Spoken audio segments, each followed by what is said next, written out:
Oke, kita akan masuk pada segmen yang berikutnya ya. Pada segmen yang ketiga ini kita akan membahas mengenai kultur starter dan permasalahan yang dimiliki oleh kultur starter, yaitu terutama yang terkait dengan bakteriofaga. Kultur starter adalah istilah generik yang artinya kurang lebih strain terpilih dari mikroorganisme yang food grade yang dapat digunakan untuk membuat makanan fermentasi dengan karakteristik organoleptik yang dapat diterima. Beberapa kultur starter juga digunakan untuk menghasilkan food additives atau juga digunakan sebagai probiotics. Pengembangan awal dari kultur starter dilakukan karena ada kebutuhan starter yang baik di industri makanan. Terutama di sini awalnya ada di industri keju ya.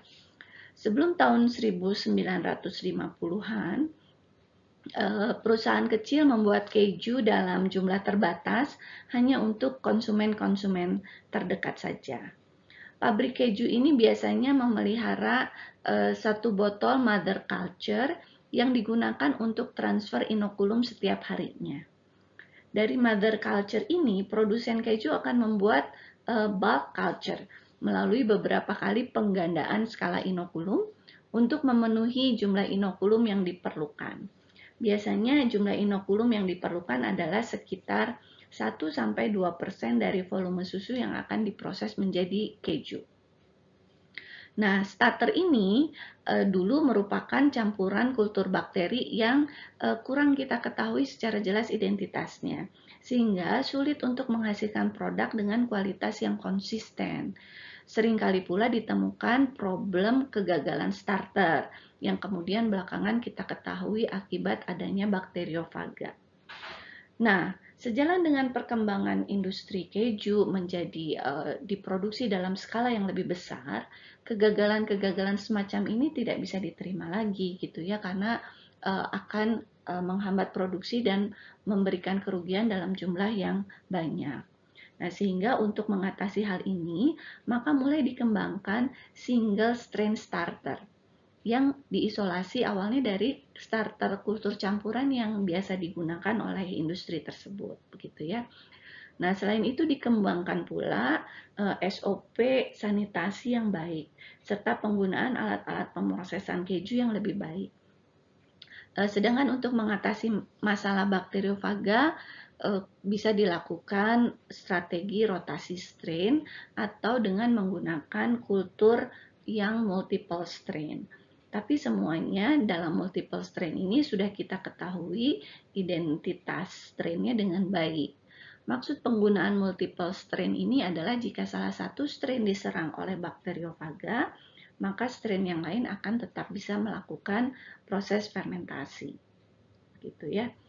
Nah, starter culture pada fermentasi terkontrol itu ditambahkan ke dalam bahan baku dalam jumlah yang cukup tinggi, yaitu sekitar 10⁻⁶ sampai 10⁻⁷ sel per mili atau sel per gram agar proses fermentasi dapat berlangsung pada laju yang kita inginkan. Nah, kultur starter ini ada dua macam ya. Pada proses konvensional, umumnya starter itu berada dalam bentuk bulk culture dengan kerapatan sekitar 10⁻8 sampai 10⁻9 sel yang ditambahkan ke dalam bahan baku sebanyak sekitar 1-2%-nya. Sehingga sebetulnya diperlukan cukup banyak bulk culture setiap harinya. Misalnya saja pabrik keju yang mengolah 100.000 galon susu per hari itu akan perlu 1.000 sampai 2.000 galon bulk culture setiap harinya.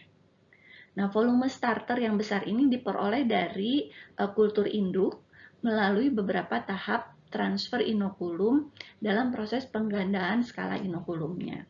Anda sudah belajar prinsip teknologi fermentasi sehingga untuk penggandaan skala inokulum tentunya sudah terbayang ya.